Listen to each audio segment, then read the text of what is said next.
Blood. It is always the blood. It gives life. It gives strength. I can feel it coursing round my body through my sinews, bringing oxygen, making them powerful. I can feel it course into my mind, my brain, suffusing me with power as it moves around the butcher's nails and triggers the blessing of Khorne, the pain that leads to the rage, that leads to the slaughter, that leads to the victory, that leads to my greater deeds in his greater glory.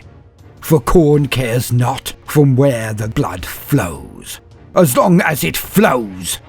And we, his greatest champions, his berserkers, his world eaters, we are his greatest worshippers, for it is we who reap the greatest tithe of blood. Not us, the bombs, blasters, or bolters, the cowardly weapons. We seek glory in his name in close combat only, for only the cowards fight at range, where he cannot see nor smell the blood he sheds. For us it is the smell of it, the taste of it, the feel of it, slick in our hands, on our arms, beneath our boots, running through our veins only as fast as it pumps and squirts from the severed limbs, stomachs, necks, and heads of those who we slay in his name. There are a dozen of us. It is more than enough. We stand, prepared, looking at a set of hovels. When we signed on, we were promised victims, targets, holders of the sacred liquid. We were promised much battle, much slaughter. When we enlisted on this campaign with a comparatively unknown warlord, and it has been a disappointment from day one. Far too long thinking, moving, planning, manoeuvring. Not enough conflict. This lord is no lord of war. He's a tactician, but he is also a liar. He promised us blood, but we have had scant little of it in all of this time. He wished to hold us in reserve, to harbour our power, to unleash it when needed, was what he said. But it has been too long, and we have had too little. So this last fray, this last assault on this last Bastille on this planet, it is a disappointment. It is not enough. We charged at the head of his armies of scum, with chain axes whirling and teeth gnashing at the bit. We charged. Of the dozen of us, only half that number reached their lines. Their first lines of defence. We slammed into them and let the blood flow, severing limbs, decapitations with every strike. Wielding axes as I was, there was no way I could halt or slow my battle rhythm, nor would I had either choice. My heart singing, the blood pumping power and glory through my veins as the death toll rose. Yet as swiftly as it had begun, we found that it had ended. The last Bastille of the enemy thrown down in a mere hour, with a skeleton crew so small, so feeble, as to never be able to slake our thirst. Too few, too little, too late. So, as we came out of it, our appetite still hungering for more, our blades barely coated with the blood our lords require, never the tithe of scuzz we had expected. So we took our toll. We began to butcher the army he sent in with us. They cried and squealed, ran this way and that, but the back ranks pushed the fore into us. As all were so desperate to enter this last redoubt, they came on coming, not knowing that they were merely pushing their peers, their own allies, onto our axes and blades. We slew all that came before us, including that pathetic lord who lied in his estimation of the bounty we would receive. When his men reported back to him our deeds, he elected to arrive in person, only for us to charge his guard, his sycophants. We butchered them as easily, as swiftly as we did his line troops. Then we killed him too. Even when we had killed all day and all night, hunting the stragglers as they hid in the dark, even then it was not enough. It will never be enough.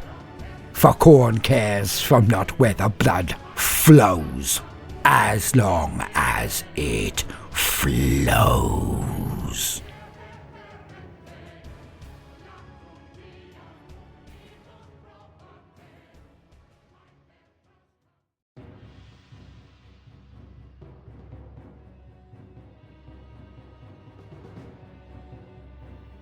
Welcome, gentle listener. I am Baldermort, your faithful servant, and I wish to introduce you to the forces, factions, and units of the Warhammer 40k universe, the grim darkness of the future.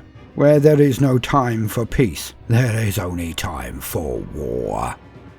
And today, we come to one of the most iconic and truly grim dark types of warrior that there are to be found in the setting, the Bezerkers of Khorne. There are few that can match the boundless rage, bottomless hatred, and incomparable brutality of the champions of Khorne, his bloody-handed berserkers. But for the very basics, let us lean on existing wisdom. To quote, Khorne Berserkers. It was the gruesome experiments of Angron, Primarch of the World Eaters, that led to the creation of the first Berserkers. By the ritual lobotomization of his warriors, he removed all sense of fear and danger, and then heightened the rush his soldiers experienced in combat. When the Legion swore itself to Khorne, the Berserkers were no longer bound by Imperial battle doctrine, and were given full rein to exercise their bloodthirsty skills. They have since become the ultimate close combat shock troops, entering an uncontrollable frenzy in the heat of battle. Those who wish to fully dedicate themselves to Khorne usually join the World Eaters to undergo the complex psychosurgery they employ. Once the procedure is complete, they are one with their angry god, feeling nothing but the desire to kill, maim, and burn. After the World Eaters Legion disbanded during the fighting on Scalathrax, most Berserkers formed separate warbands, and many bastardized practices of lobotomization spread to other Chaos Space Marine forces with them. Abaddon in particular has recruited a number of highly skilled Berserker surgeons to his cause, and only the Black Legion is even close to the World Eaters in their perfection of this barbaric procedure. Khorne Berserkers are savage fighters who revel in the bloodiest hand-to-hand fighting they can find. In their perpetual quest to offer up blood and skulls to Khorne, they carry many vicious close combat weapons into battle. Many wield roaring adamantine-bladed chain axes, although the chain sword is equally favoured. The champions that lead each warband can sometimes be seen hefting heavy Baroque weapons lined with diamond-hard teeth that can chew through vehicles to get at the crew inside. Ritual knives and scimitars are often worn into battle, the blades of which are only ever used to hack heads from necks. After they have decapitated every nearby enemy soldier, the warriors of Khorne will even take the skulls of their own fallen and offer them to their brazen god before plunging back into the fray. The stark truth is that the brethren of the blood god care little how they spill the blood of those around them. As far as the Berserkers are concerned, bare fists, a heavy rock, or sharpened teeth will do if nothing else is available. All Berserkers of Khorne relish their role as the blood god's sacred destroyers, and are fanatical in the extreme. The warp-fueled anger of these psychopathic warriors drives them into an endless frenzy of action. Those who face them in battle disappear under a rain of heavy blows, each potent enough to shear limbs and shatter shields. Their delight in pain and death is so strong that they have been known to attack their comrades in a blind rage and, if no other opponent is present, even to fall upon their own weapons as sacrifices to Khorne. End quote. The Bezerkers of Khorne. One of the most iconic and grimdark of all of the beings in the Warhammer setting. It is not just their brutality, their immunity to pain, their callous disregard for anyone or anything that halts their gory glorifying of the great god Khorne. It is also in the misery of their existence, the self-inflicted mutilation that has brought them to these depths of depravity and insanity. Now, for the full details and brutal history of the Butcher's Nails, we will await the entry for the Red Angel himself, Angron, Primarch of the World Eaters, because they are an integral part of his entire story, from his history, his present, to his future. Angron will never be free of their effects, and his transformation into Demon Prince of Khorne has only augmented these things, not detracted or allayed them. Imagine that. To be given the power of a Demon Prince, a veritable master of the Immaterium, a demigod, but to not only have no ability to escape the pain of his curse, but to have it enhanced and made eternal. There is now no escape for Angron even in death, as he is simply banished back to the realm of his master, Khorne in the Warp. poor Angron. But we shall deal with him in detail one day. But it would be remiss of me not to tell you at least the very basics of these items of horror that cursed the Primarch and then were passed on to his sons by that terrible father. Simply put, the Butcher's Nails are a type of cortical implant. Yes, the apothecaries of the World Eaters and some rare individuals in other legions, especially the Black Legion as we have heard, perform psychosurgery on their brethren. They literally cut out parts of the pleasure centers and cortex of the Marine they intend to change into a Khorne Berserker. As we have heard, this procedure is neither swift nor always successful. The Marine's brain is mutilated, cut and hacked in very specific ways. They are then implanted with this technological terror that actually stimulates the pain centers of the brain. The upshot, the final result. Well, that is a person who is in constant, never-ending pain, of a level that is almost unfathomable to any normal person. The only way that this pain can ever be reduced, ever be shut down, even for a second, is to indulge in the act of unadulterated slaughter. For some reason, when the Berserker is in the midst of the melee and spilling blood for the Blood God, collecting skulls for his throne, only then can they have any sense of joy, pleasure, and any even mild reduction in the pain that is their constant companion, a pain they share with every hack and every slash.